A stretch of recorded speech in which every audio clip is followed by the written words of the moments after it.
नमस्कार साथियों, स्वागत है आपका अपने YouTube चैनल जय अकाडमी में। दोस्तों, आज हम बात करेंगे यूपी ट्रिपल एस सी पेट 2022 के प्रैक्टिस सीरीज।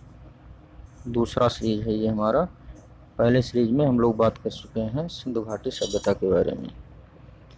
तो प्रैक्टिस सीरीज 2 में बौद्ध धर्म, गौतम बुद्ध, जीवनी एवं शिक्षाएं, ये टॉपिक है। अकॉर्डिंग टू सिलेबस हम चल रहे हैं, जिससे सिलेबस जब ख़त्म हो जाए तो प्रैक्टिस पेपर भी स्टार्ट कर सकें। और हम ये विश्वास करते हैं कि अगर ये पूरा सीरीज आपने पूरी तरीके से सुना है तो निश्चित रूप से आपको इसका बहुत ही अच्छा फ़ायदा मिलेगा एग्ज़ाम में, जिससे आप स्कोर पाएंगे। तो चलिए बात करते हैं।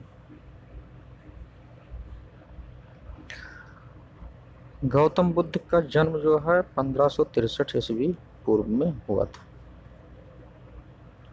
इसमें उन्हीं कुछ महत्वपूर्ण बिंदुओं पर बात होगी जो परीक्षा की दृष्टि से जो है महत्वपूर्ण है। इसी तरह बुद्ध के जीवन की वो घटना जिसे महाभिनिष्क्रमण के रूप में जाना जाता है, तो वो उनका गृह त्याग था। गृह त्याग को महाभिनिष्क्रमण के रूप में वो घटना उनका जाना जाता है, जिसमें उन्होंने अपने घर का त्याग किया था। गौतम बुद्ध की माँ संबंधित थी, कोलीय वंश से संबंधित थी उनकी माता जो है। और बुद्ध का जन्म लुम्बिनी में हुआ था। उनका जन्म 1563 ईस्वी में लुम्बिनी में हुआ था। गौतम बुद्ध के बचपन का नाम सिद्धार्थ था। बसाड़ स्तंभ अभिलेख, निगाली सागर स्तंभ अभिलेख, रामप्रभा स्तंभ अभिलेख, रोमनदेही स्तंभ अभिलेख में से वह अभिलेख जो इस परंपरा की पुष्टि करता है कि गौतम बुद्ध का जन्म लुम्बिनी में हुआ था। बहुत इंपॉर्टेंट क्वेश्चन है लोक सेवा आयोग की परीक्षाओं की दृष्टि से। तो रोमनदेही स्तंभ अभिलेख जो है ये गौतम बुद्ध का जन्म लुम्बिनी में हुआ था, इस बात की पुष्टि करता है। कौन सा अभिलेख है? तो रोमनदेही स्तंभ अभिलेख। अशोक, कनिष्क, हर्ष और तथा धर्मपाल में से वह जिसके एक अभिलेख से सूचना मिलती है कि शाक्य मुनि बुद्ध का जन्म लुम्बिनी में हुआ था, तो वह अभिलेख है मौर्य शासक अशोक के अभिलेख से सूचना मिलती है। और महात्मा बुद्ध का महापरिनिर्वाण हुआ था मल्ल राज्य की राजधानी कुशीनगर उत्तर प्रदेश में। वहाँ पर उनका महापरिनिर्वाण हुआ था। महापरिनिर्वाण मंदिर अवस्थित है, कुशीनगर में अवस्थित है, जैसा कि उपरोक्त तथ्य से क्लियर हो चुका है। इसी क्रम में हम आगे बढ़ेंगे। अवंती, गांधार, कौशल एवं मगध राज्यों में से वह जिनका संबंध बुद्ध के जीवन से था। तो कौशल एवं मगध जो है बुद्ध के जन्म से संबंधित था, अवंती और गांधार नहीं। गौतम बुद्ध द्वारा अपने धर्म में दीक्षित किया जाने वाले अंतिम व्यक्ति कौन था? सुभद्र था। बहुत आता है प्रश्न। बुद्ध ने अपने जीवन की अंतिम वर्षा ऋतु बिताई थी कहाँ पे? वैशाली में। अपना अंतिम समय उन्होंने वैशाली में बिताया था। इसी में आता है कि उन्होंने ज़्यादातर समय कहाँ बिताया? तो श्रावस्ती में। बौद्ध मत में निर्वाण की अवधारणा की सर्वश्रेष्ठ व्याख्या करता है तृष्णा रूपी अग्नि का शमन। ये जो है निर्वाण की अवधारणा को सर्वश्रेष्ठ व्याख्या करता है, जिसमें तृष्णा रूपी अग्नि का शमन किया जाता है। आलार कालाम कौन थे? तो बुद्ध के एक गुरु जो सांख्य दर्शन के आचार्य थे। सांख्य दर्शन का ज्ञान जो है महात्मा बुद्ध को आलार कालाम से प्राप्त हुआ था। महात्मा बुद्ध ने अपना पहला उपदेश धर्म चक्र प्रवर्तन दिया था कहाँ से? सारनाथ में। एक बात मैं स्पष्ट कर देना चाहता हूँ साथियों कि जो ये मैटर है ये आपके परीक्षा के दृष्टि से ही एक तरीके से ये कोई अपना बहुत ज़्यादा इसमें नहीं है योगदान। कहने का मतलब ये है कि हम आपको परीक्षा के जो सिलेबस उसके अनुसार जो मटेरियल है उसको हम आपको रिवीजन करवा रहे हैं। तो चलिए उसी के क्रम में आगे बढ़ते हैं। बुद्ध ने सर्वाधिक उपदेश दिए थे श्रावस्ती में, जैसा अभी हमने बताया जो है। बुद्ध कौशाम्बी आए थे, उदयन के राज्यकाल में आए थे। बुद्ध की मृत्यु के पश्चात प्रथम बौद्ध संगीत की अध्यक्षता कौन किया था? तो महाकश्यप द्वारा किया गया था। प्रथम बौद्ध संगीत की अध्यक्षता। और महात्मा बुद्ध के महापरिनिर्वाण के बाद पहली बौद्ध संगीत तो राजगृह में हुई थी और उसकी अध्यक्षता महाकश्यप द्वारा किया गया।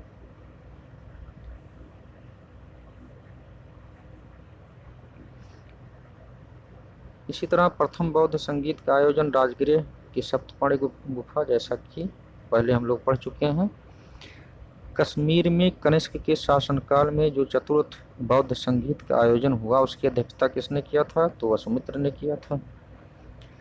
बौद्ध धर्म की महायान शाखा औपचारिक रूप से प्रकट हुई कनिष्क के शासनकाल में प्रकट हुई महायान शाखा औपचारिक रूप से। प्रथम, द्वितीय, तृतीय एवं चतुर्थ बौद्ध संगीतों के आयोजन स्थलों का सही क्रम, तो ये आपको रट लेना है, ये सभी में काम आएगा। कौन सी बौद्ध संगीत कहाँ आयोजन हुआ, अक्सर प्रश्न आता रहता है। तो राजगृह, वैशाली, पाटलिपुत्र एवं कुंडलवन। इसी तरह इसकी अध्यक्षता महाकश्यप, सवागामी, मोगलपुत्तिस और वसुमित्र। तो ये भी चार आप याद कर लें, तो ये हमेशा चाहे जो आ जाए प्रश्न आप कर ले जाएंगे। अब इसी के क्रम में द्वितीय बौद्ध संगीत तो वैशाली में हो गया। प्रथम बौद्ध समिति का आयोजन हुआ अजातशत्रु, हाँ इसका भी एक क्रम है, अजातशत्रु, कालाशोक और अशोक कनिष्क। तो ये चारों का जो है क्रम है, अजातशत्रु, कालाशोक, अशोक और कनिष्क। जैसा कि अभी हमने आपको बताया, तो द्वितीय बौद्ध सभा का आयोजन जो है कालाशोक की अध्यक्षता में किया गया। उनके शासनकाल में में किया गया। जैसे अजातशत्रु का शासनकाल, अजातशत्रु, कालाशोक, अशोक, कनिष्क, ये चारों बौद्ध संगीत के शासनकाल में हुआ। बुद्ध के जीवन की चार महत्वपूर्ण घटनाएं एवं उनसे संबंधित स्थलों का सुमेलन इस प्रकार है। तो जन्म कहाँ से संबंधित है? लुम्बिनी से। ज्ञान प्राप्ति जैसे आप लोग जानते हैं बोधगया में। प्रथम प्रवचन, प्रथम उपदेश उन्होंने कहाँ दिया अपना? तो सारनाथ में दिया। निधन कहाँ हुआ था उनका? महापरिनिर्वाण तो कुशीनगर में हुआ। भारतीय कला में बुद्ध के जीवन की वह घटना जिसका चित्रण मृग सहित चक्र द्वारा हुआ है, प्रथम उपदेश। भारतीय कला जो बनाया गया है बुद्ध के जीवन की, उसमें मृग सहित चक्र जो बनाया गया है उसका चित्रण जो है उनके प्रथम उपदेश से संबंधित। चिन्ह को लेकर कभी कभी प्रश्न आते रहते हैं कि कौन सा चिन्ह उनके किस घटना से संबंधित। तो जन्म उनका कमल से संबंधित है। इसी तरह प्रथम प्रवचन धर्मचक्र प्रवर्तन हुआ। महाबोधि, तो महाबोधि वृक्ष ज्ञान प्राप्त हुआ उनको वहाँ पे। त्याग जो है घोड़ा से संबंधित है उनके।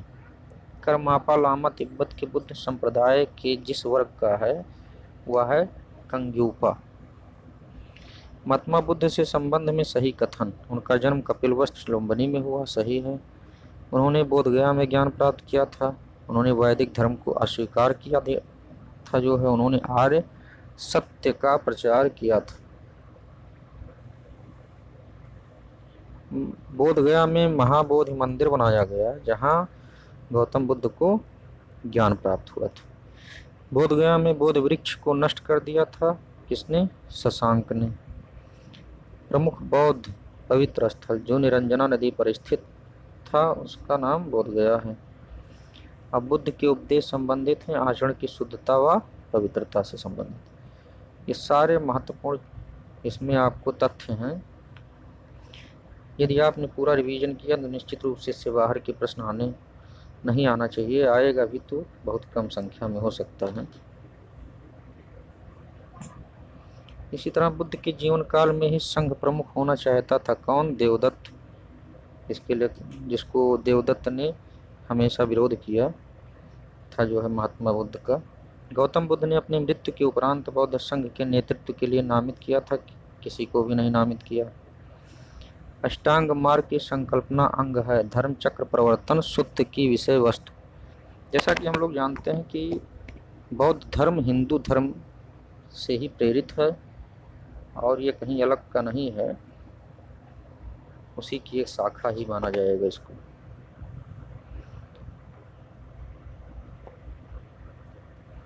गौतम बुद्ध के बारे में सत्य कथन है, वह कर्म में जो है विश्वास करते थे, आत्मा का शरीर में परिवर्तन मानते थे एवं निर्वाण प्राप्ति में विश्वास करते थे। तीन चीजें हैं, वो कर्म में विश्वास करते थे, आत्मा का शरीर में परिवर्तन मानते थे एवं निर्वाण प्राप्ति में विश्वास करते थे, पुनर्जन्म में भी विश्वास करते थे।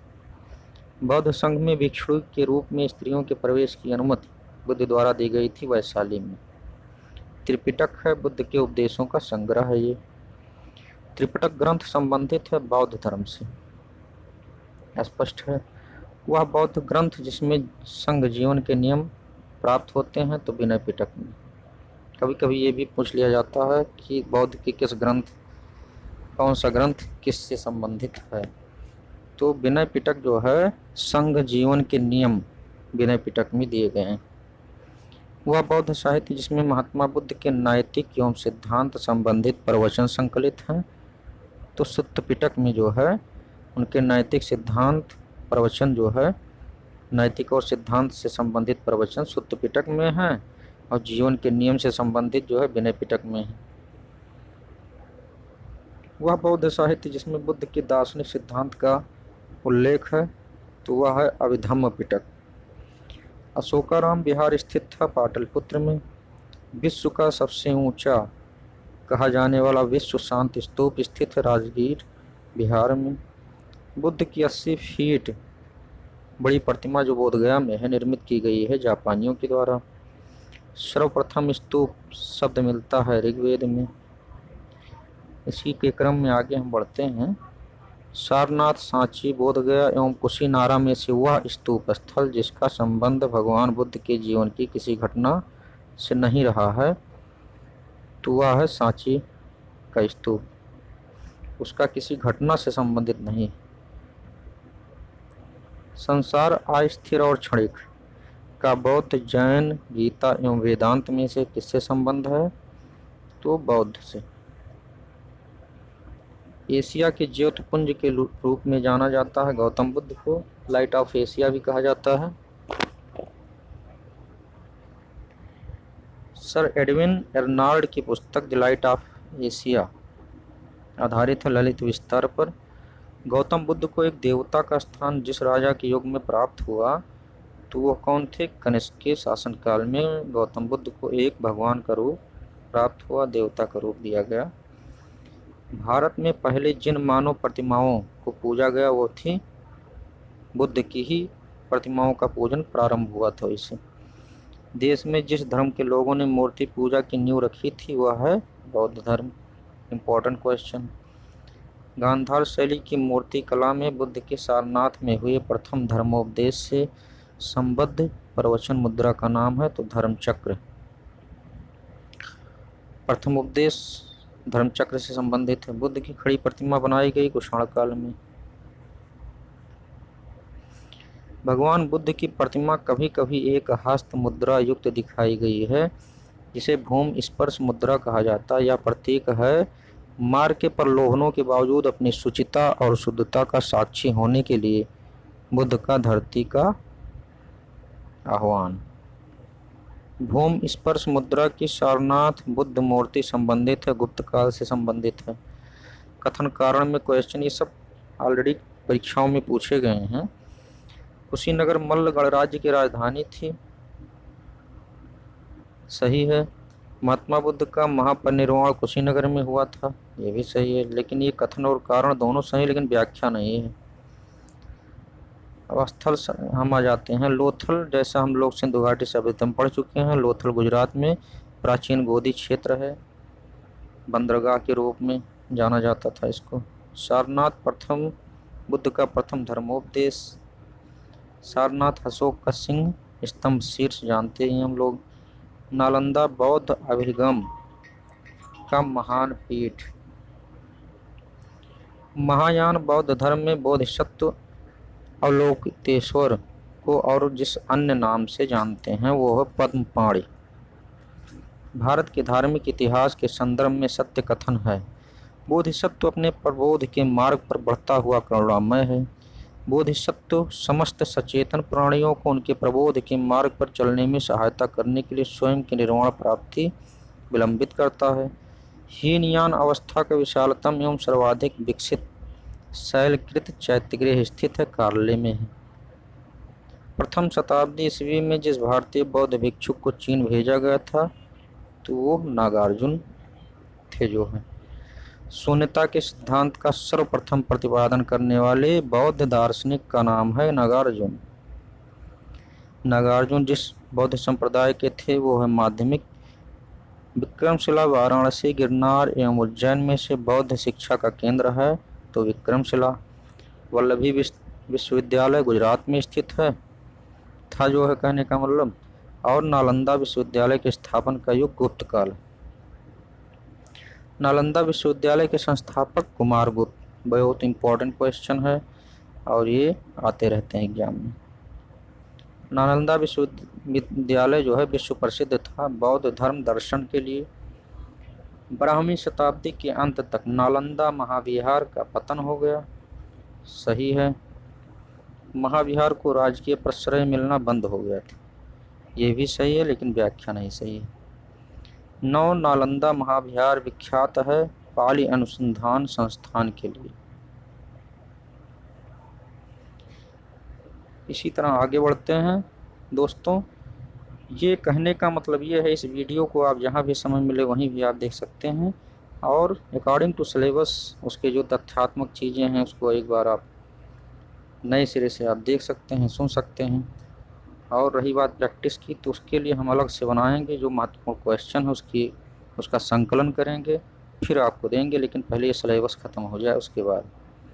बौद्ध धर्म और जैन धर्म दोनों में समान रूप से विद्यमान था वेद ब्राह्मण्य के प्रति अनास्था, कर्मकांडों की फलवत्ता का निषेध, प्राणियों की हिंसा का निषेध, अहिंसा। बौद्ध धर्म अहिंसा पे ही आधारित है ज़्यादातर। बौद्ध धर्म की 4 आर्य सत्य का सही क्रम दुख है, दुख का कारण है, दुख का निरोध है और दुख निरोध का मार्ग। बौद्ध तथा जैन दोनों ही धर्म विश्वास करते हैं कर्म एवं पुनर्जन्म के सिद्धांत। पुनर्जन्म नहीं होता है, बिल्कुल गलत है ये, क्योंकि बौद्ध धर्म में पुनर्जन्म को माना जाता है। आत्मा की सत्ता नहीं, ये गलत है। ये सही है, जो है आत्मा को नहीं माना गया। बौद्ध धर्म के विषय में सही कथन है, उसने वर्ण एवं जाति को अस्वीकार नहीं किया। उसने ब्राह्मण वर्ग की सर्वोच्च सामाजिक कोटि को चुनौती दी। उसने कुछ एक शिल्पों को निम्न माना। बौद्ध धर्म के विस्तार के कारणों में सम्मिलित थे धर्म की सादगी, दलितों के लिए विशेष अपील, धर्म की मिशनरी भावना, स्थानीय भाषा का प्रयोग। आरंभिक मध्ययुगीन समय में बौद्ध धर्म का पतन जिन कारणों से शुरू हुआ है उस समय तक बुद्ध विष्णु के अवतार समझे जाने लगे और वैष्णव धर्म का हिस्सा बन गए। कुछ शैलकृत बौद्ध गुफाओं को चैत्य कहते हैं जबकि अन्य को विहार। दोनों में अंतर है कि चैत्य पूजा स्थल होता है जबकि विहार बौद्ध भिक्षुओं का निवास स्थान। वो बौद्ध शाखा जो सुल्तानी युग में सबसे प्रभावशाली थी, तो वह वज्रयान शाखा जो है बौद्ध की वो शाखा थी जो सुल्तानी युग में सबसे अधिक प्रभावशाली थी। धन्यवाद दोस्तों। इसी तरह अकॉर्डिंग टू सिलेबस अगले सीरीज में फिर मिलते हैं और इस सीरीज का आप लाभ उठाएं। चैनल को सब्सक्राइब कर लें, शेयर करें, लाइक करें, कमेंट भी करें। अगर इसमें कुछ और आपको अपेक्षा है तो उसके बारे में आप कमेंट करें। धन्यवाद दोस्तों।